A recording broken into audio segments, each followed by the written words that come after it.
75% हे सक्सेस होईल असं याला रेटिंग दिलं आहे. त्यामुळे ही योजना सक्सेसफुल होईल याच्याविषयी तज्ज्ञांचं सगळ्यांचं मत पॉझिटिव्ह आहे. यशस्वी होईल याविषयी सर्वांना खात्री आहे. नेक्स्ट, एकूण मी सांगितलं 9 धरणं यात प्रस्तावित आहेत. त्यात 3 लिंक डॅम आहेत आणि 2 संप म्हणजे हाळ संप म्हणजे हाळ, तिथून पाणी टाकायचं त्याच्यात, दुसऱ्या पंपाने ते बाहेर टाकायचं, त्याला संप म्हणतात. याला मागे मान्यता मिळालेली होती. नेक्स्ट, मुख्यमंत्र्यांची, राज्यपालांची मान्यता आहे, प्रशासकीय मान्यता झालेली आहे आणि एकूण प्रकल्पाची किंमत आहे 7,465 कोटी. खूप मोठा आहे, खर्चिक आहे, याची कल्पना आहे. नेक्स्ट, आता याला फेज 1 म्हणतात. फेज 1 मध्ये 4,000 कोटीच्या निविदा या निघणार आहेत, काही निघालेल्या आहेत. यातील फेज 2 फेज 2 हे मालेगाव इरिगेशन डिव्हिजन याच्या ताब्यात येतं. त्यात Rameshwar, rising man, gravity man, command area, PDN या कामांची तपासणी सर्वेक्षण करून हे काम पुढे न्यायचं प्रस्तावित केलेलं आहे. आणि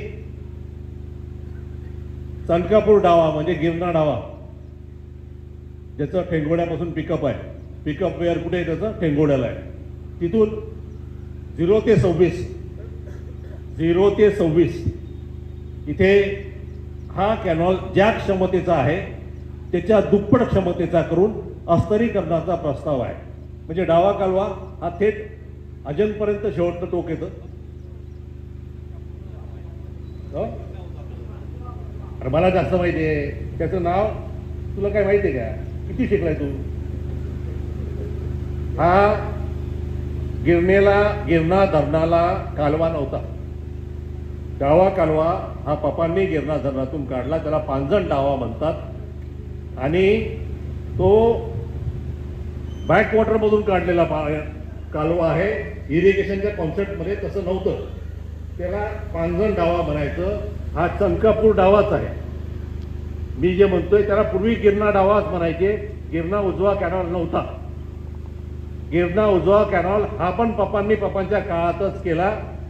गिरणा डावा कॅनॉल एकच कॅनॉल होता आणि त्याला एकच पिकअप पेअर होतं आणि एका पिकअप पेअरला फक्त डाव्या साईडने पाणी जायचं. बरोबर, मध्ये मध्ये बोललो का आता गबेश. नेक्स्ट,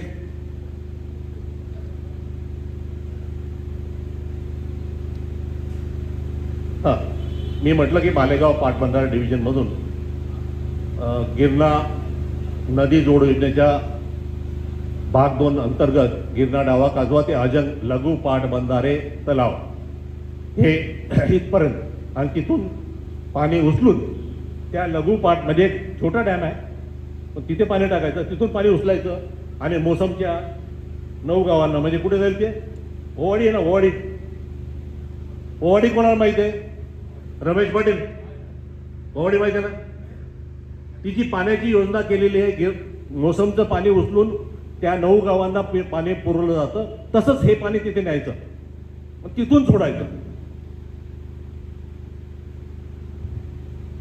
याचं सर्वेक्षण झालेलं आहे. याच्याविषयी पण लवकरच निविदा होणार आहे. गिरणा डावा व उजवा कालव्याचे वन क्षमता वाढवण्यासाठी नूतनीकरण करणे, तसंच मोसम साळ म्हणजे राईस कॅनॉल ज्याला म्हणतात त्याचे विसर्ग क्षमता वाढवण्यासाठी माती काम टाकून ते जिथे जिथे तो फुटतो दरवर्षी तिथे मजबूतीकरणाचं काम, याच्याही निविदा टेंडरिंग झालंय. नेक्स्ट, योजनेची माहिती अशी, मी मगाशी सांगितलं तसं 7,415 कोटीची योजना आहे. याचा गुणोत्तर आहे 1.29. आर्थिक परतावा दर 10% आहे, जे 10% रिटर्न आहे त्याच्यावरती. रिटर्न ऑन इन्व्हेस्टमेंट, ROI म्हणता ना, काय म्हणता, लक्षात आलं का संजीवना? ROI तो 10% आहे.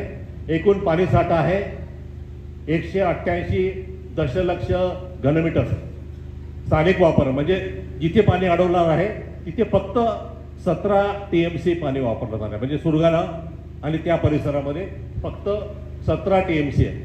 आणि गिरणा खोऱ्यात एकूण वळवण्यात येणारं पाणी आहे 270 TMC. ऊर्ध्वगामी रेल्वेची लांबी आहे 50 किलोमीटर, बोगद्याची लांबी आहे 31 किलोमीटर. सिंचन क्षेत्र एकूण भिजणार आहे 50,000 हेक्टर, म्हणजे किती? 1.25 लाख एकर. 50,000 त्यातलं 25,000 हेक्टर हे नाशिकचं, 25,000 हेक्टर हे नाशिकचं भिजणार आहे.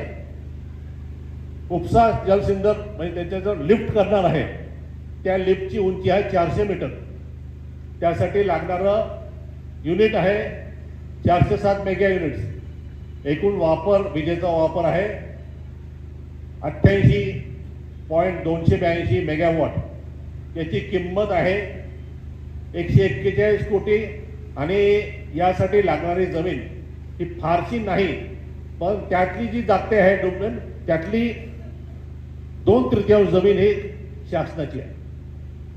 म्हणजे फार कोणाचं नुकसान या योजनेमध्ये नाही आहे. फक्त एवढ्या मोठ्या योजनेने फक्त 516 कुटुंब ही विस्थापित होणार आहे. नेक्स्ट, लिंक 1, तिचं नाव उंबरपाडा, सारण्यवन, प्रतापगड. हे 3 धरणं होणार आहेत. त्याची क्षमता आपण वाचू शकता. लिंक 2 मध्ये राक्षस भुवन, मिलान आणि गोडी हे 3 प्रस्तावित पाण्यासाठे निर्माण होणार आहेत. लिंक 3 मध्ये उखेडमाळ, सावरपाडा व देवबाळ इथे 11, 45 आणि 6 TMC असं एकूण 188 TMC पाण्याची वापर होणार आहे. आणि स्थानिक लोकांना तिथल्या तिथे पाणी देऊन 17 TMC पाणी हे सुरगाणा आणि परिसरात, सुरगाणा, हर्सुल या परिसरात ते पाणी देण्यात येणार आहे. नेक्स्ट, आता या पाण्याचा वापर बघा. नाशिक जिल्ह्याला सिंचनासाठी, मालतीबाई, सिंचनासाठी लागणार आहे, मिळणार आहे 82.12 TMC पाणी नाशिक जिल्ह्यासाठी मिळणार आहे.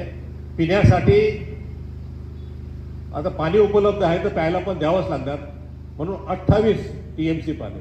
28 TMC पाण्यामध्ये सर्व नाशिक जिल्ह्याला पाणी मिळू शकेल, इतकं पाणी वर्षभर.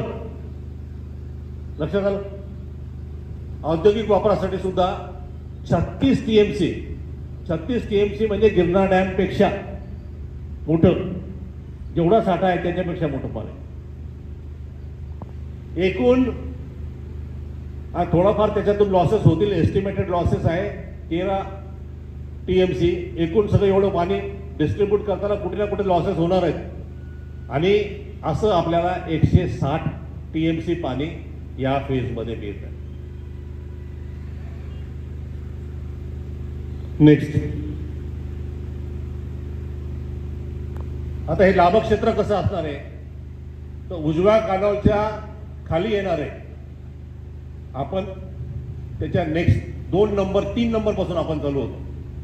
निमगाव परिसर 3 नंबर पासून चालू होतो. उजवा कालवा याच्या खाली अतिरिक्त क्षेत्र आज भिजनाच्या पलीकडे 7,874. उजवा कालवा स्थिरीकरण चनकापूर गिरणा 11,522 लाभक क्षेत्र हे देवळा व मालेगाव याचं भिजणार आहे. म्हणजे हे पाणी रामराव बापूच्या गावापर्यंत, टेहऱ्यापर्यंत येतं. लास्ट शेवटची चाळी ही टेहऱ्याला आहे आणि दुसरी चाळी ही कवळाण्यापर्यंत येते सध्या, बरोबर आहे ना? मुंगशावरनं टेहऱ्यापर्यंत पाणी येतं. पण आपल्याला, तुमच्या माझ्यासाठी महत्वाचं ते 3 नंबर आहे बघा. बघितलं का? दाढी लघु पाटबंधारे तलावापासून नवीन बंदिस्त कालवा व नवीन सिंचन क्षेत्र 2922 मालेगाव. म्हणजे फक्त हे पाणी फक्त मालेगावच्या 3,000 हेक्टरसाठी हे पाणी येणार आहे आणि ते पाणी थेट निमगावपर्यंत येणार, थेट निमगावपर्यंत आहे. त्याच्या पुढचा भाग की रामेश्वर तलावातून तो उरलेला जो भाग आहे तो या रामेश्वर मधून तलावातून जाणार. इथे पण माझी मागणी अशी आहे की याच्यातून सुद्धा परसूलमधून खाली पाणी सोडून परत सौंदर्याच्या आणि पलीकडच्या पाटण्याकडे परिसरात पाटणे, नांदगाव, आघार, चिंचावड इथे द्यावं. बरोबर आहे ना? परसूल जिथे जाते तिथे. तर मी याच्यात तेवढा त्यांनी अंतर्भूत केलंय. माझी मागणी अशी आहे की आमची ही 4 गावं 5 गावं ही जी आहेत यांना या योजनेत समाविष्ट करून घेण्यात यावं. आणि आणखी एक मागणी करतो की हा जो सध्याचा जो कालवा आहे वरांकर, सध्याचा जो कालवा आहे तो सध्याचा कालवा 1.5 करणार आहेत ते, आणि म्हणजे उजवा कालवा. पण साहेबराव पाटील डावा कालवा दुप्पट मोठा करणार.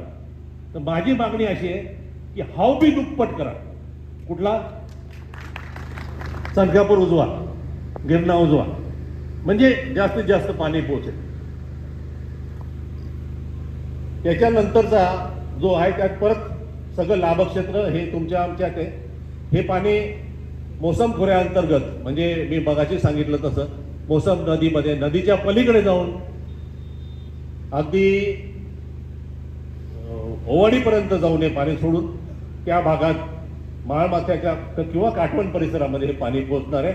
आणि मग मोसम साळ कालव्यातर्फे हे पाणी आज दहीकुटे धरणात पडतच आहे, पण दहीकुटे धरणाचा ओव्हरफ्लो घेऊन याच्या गावाला, लकी तुझ्या गावाला हे पाणी जाणार आहे. आणि मोसम साळ कालव्याचं एक्सटेन्शन हे थेट पाळतपर्यंत आहे. हो, पाळतपर्यंत हे एक्सटेन्शन होऊन हे पाणी कुठली कानोळी ना, कानोळीत पडून परत ते फिरून हे कानोळीचं पाणी गिरण्यात पडणार. अशा प्रकारचा हा. पण याच्यात लाभक्षेत्र 1775 असं आहे. एवढ्या परिसराला या पाण्याचा फायदा होईल असं अपेक्षित आहे. संबंध मालेगाव तालुक्यात आहे आणि सुरगाणा तालुक्याला 5000 हेक्टर इतकं पाणी मिळणार आहे. याचा फायदा जसा आम्हाला होणार आहे तेवढाच फायदा जळगाव जिल्ह्याला होणार आहे. किंबहुना पाणी गिरनेर डॅममध्ये टाकल्यामुळं जळगाव जिल्ह्याला फायदा जास्ती होणार आहे, हे आपल्याला मान्य केलं पाहिजे. पण मंत्री पण तेच आहेत ना हो. जलसंधारण मंत्री कोण आहे? जळगावचे. त्यामुळे तुम्ही म्हणा आता ताकद देतच नाही ना, नाही तर सगळं पाणी मालेगाव काय रे. पण आता सगळ्यांचाच फायदा व्हावा.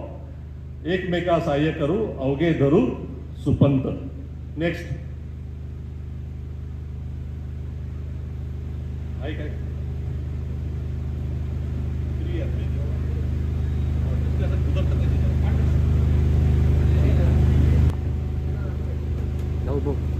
हे बघा, चनकापूर उजव्या हाताला शेवट. चनकापूर त्याची कॅपॅसिटी आहे फक्त 2.7 आणि पाणी किती टाकायचे आपल्याला? 160.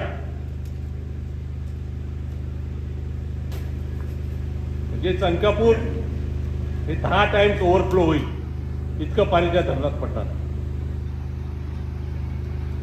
औरंगा नदीचं आहे, त्याच्या बाजूला दिसतंय उंबरपाडा, त्याच्या खाली दिसतंय राक्षस भवन आणि मग मिलन. राक्षस भवन, मिलन आणि घोडी हे 3 डॅम एकमेकाशी जोडलेले आहेत. औरंगा बेसिन मधलं उंबरपाडा, सरन्या आणि प्रतापगड पाणी प्रतापगड. इथे खाली उखेडमाळ, सावरपाडा आणि मानखेड सम हे देवमाळमध्ये टाकून ते पाणी देवमाळ पासून तुम्ही बघताय की उंबरपाडा नाही साहेब एवढंच आहे. उंबरपाडा हे उंबरपाड्याचं पाणी सरन्यावर तिथून प्रतापगडमध्ये टाकून ते पाणी त्या तिथे दिसतं तुम्हाला घोडीमध्ये टाकलेलं. राक्षस भवन, मिलनचं पाणी परत त्या घोडी डॅम मध्ये टाकलंय.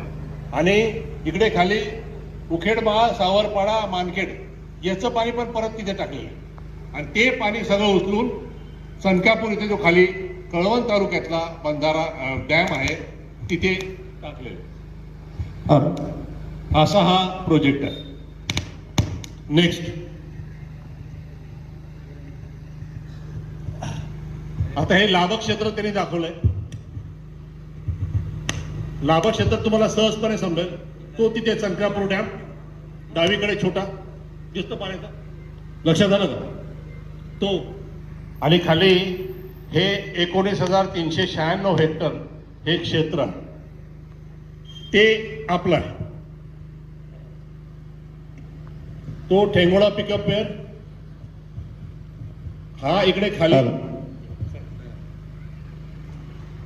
हा इकडे खाली रामेश्वरचा तलाव दिसतोय का, आणि हा ठेंगोळा पिकअप वेअर.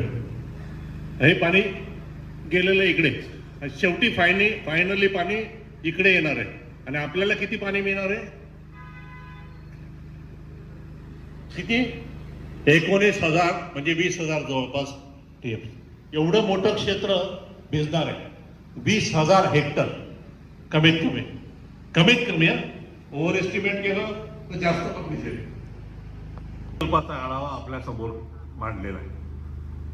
तर आपण आजच्या या प्रसंगी शासनाचे आणि माननीय मुख्यमंत्र्यांचे मनापासून आभार मानूया की त्यांनी या प्रकल्पाला मंजुरी तर दिलीच, पण काम सुद्धा चालू केलं आहे आणि लवकरच कार्यान्वित होऊन संजीव भाऊ आपला दुष्काळी असलेल्या आपल्या भागाचा कायापालट होऊन या परिसरात शेतीला भरभराटी येऊन आपल्याकडे उद्योगधंदे आणि सर्व प्रकारे सुबत्ता येईल अशी परिस्थिती परमेश्वर करो.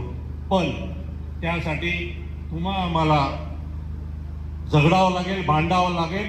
दरवर्षी बजेटमध्ये पैसे मंजूर करून घेण्यासाठी लोकप्रतिनिधींनी प्रयत्न करावे, म्हणून लोकप्रतिनिधीवरती दबाव निर्माण करावा लागेल, तरच हे होईल. नाहीतर असेल माझा दादल्या तर देईल खाटल्यावरी, असं काही होणार नाही.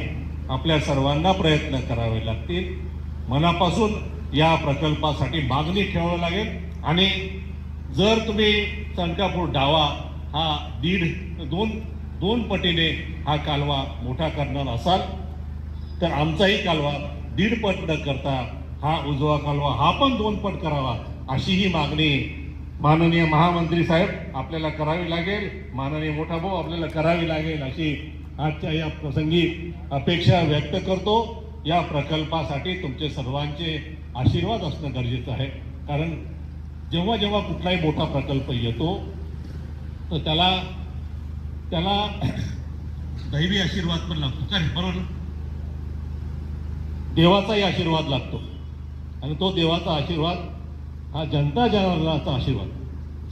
जनार्दनाचा आशीर्वाद या प्रोजेक्टला मिळावा, या प्रकल्पाला मिळावा, अशी अपेक्षा आजच्या या प्रसंगी व्यक्त करतो. परत तुम्ही सर्व मंडळी इथे जमलात त्याबद्दल सर्व प्रतिष्ठित नागरिकांचे, सर्व शेतकऱ्यांचे, सगळ्या विचारी लोकांचे आणि आपल्या सर्वांचे मनापासून आभार मानतो. आपण आजपासूनच या कामाला लागूया आणि ही मागणी दरवर्षी वाढवत नेऊन आमचं बजेटमध्ये खास प्रोव्हिजन नारपार पश्चिम वाहिन्या पूर्व वाहिन्या करण्यासाठी जशी कृष्णा खोरेसाठी केली त्यावेळेसच्या त्यांच्या पुढाऱ्यांनी आणि कृष्णा खोरेचे, मी जेव्हा कॉलेजमध्ये होतो साहेब तर तेव्हा आम्ही हसायचो या कृष्णा खोरेच्या योजनेला.